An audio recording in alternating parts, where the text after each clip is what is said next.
Hi guys, it's Mack with In the Dark Room with Mack Photos. Thanks for stopping by and joining me for today's episode, where today we are going to be taking a look at beauty retouching. Beauty shots are one of those things that requires a bit more time and attention to detail. To maybe give you an example, an average edit of a 3/4 to a full-length body shot maybe takes 3 to 5 minutes, whereas with beauty retouching, it does require more time, attention, and focus, and an average beauty shot may take 2 to 3 hours if you're doing it appropriately. So the first thing that I'm doing here with this image is I'm applying a curves layer just to brighten the subject up. I'm using an inverted mask so that I can go in and paint the effect of the curves layer in. And secondly, what I'm doing here is applying a color balance layer.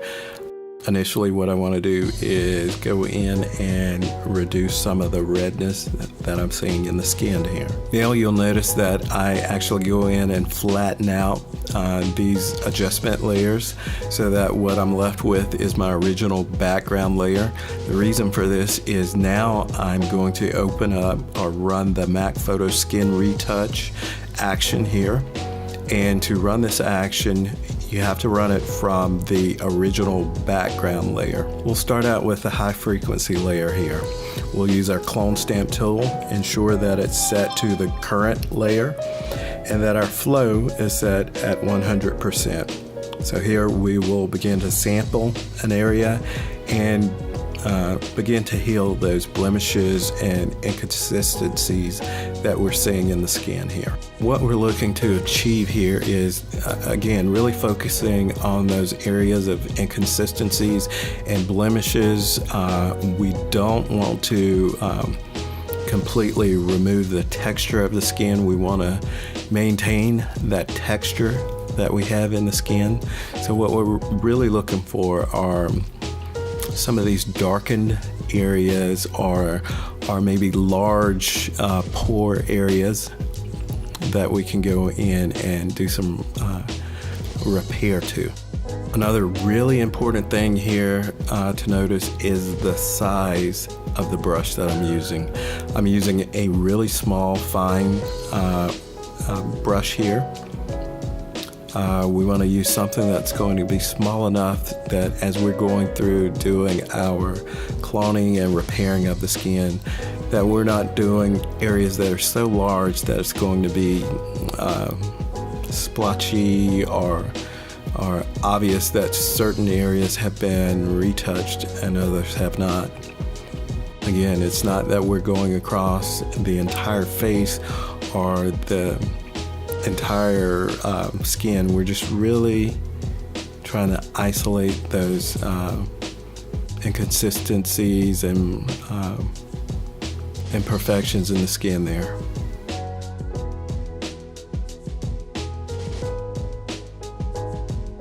You'll notice that I have opted to leave the black and white layer on. This is a good example of where this is really beneficial in using the black and white layer when doing beauty skin retouching. You're really able to locate quickly those areas of inconsistencies in the skin and to be able to identify those areas of luminance in the skin and make the needed corrections as far as the transitions between your highlights and your midtones or your midtones and shadows.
You'll see that I go up to the blank layer above the high frequency layer and switch to using the spot healing tool to accomplish some of the retouch, particularly around edges, for example, the eyebrow there. Now you'll notice I moved to the dodge layer, and I will use the brush tool here. I have the brush tool set at 2%.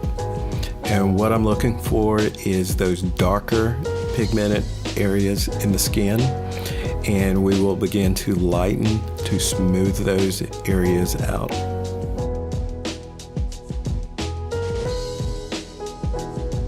And here I've moved to using the burn layer. And what I'm doing with this burn layer, I'm looking for those areas of transition where we have areas of highlight moving into shadows or midtones, and we want to smooth that out. We want the edges to not be hard, but we want to have those smooth transitions there between our highlights and midtones, or midtones and shadows. Again, I go back to the blank layer above the high frequency layer, and we start to, we'll use the spot healing tool and begin to do some retouching of the neck, body, and hands.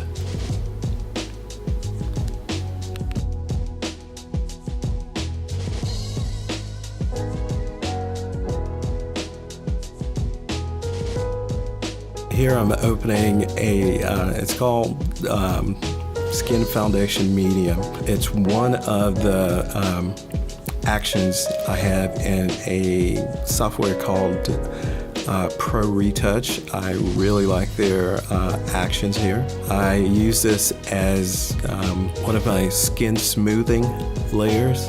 You'll see that I apply this skin smoothing to the entire image, and I will dial it back to taste. I go back in and open another color balance layer.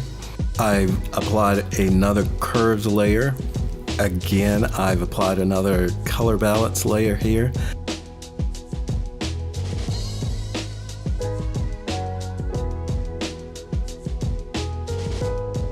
Now I'm opening the image up in Color Effects Pro, where I have some custom presets that I've created here for my retouching.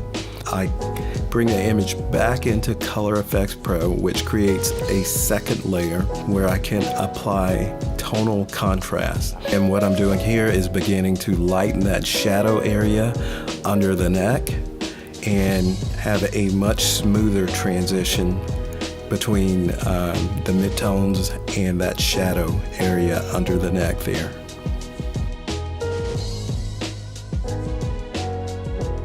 Okay, and now we're doing some basic cleanup around the hair area, getting rid of all of those stray hairs and smoothing the area of the hair here.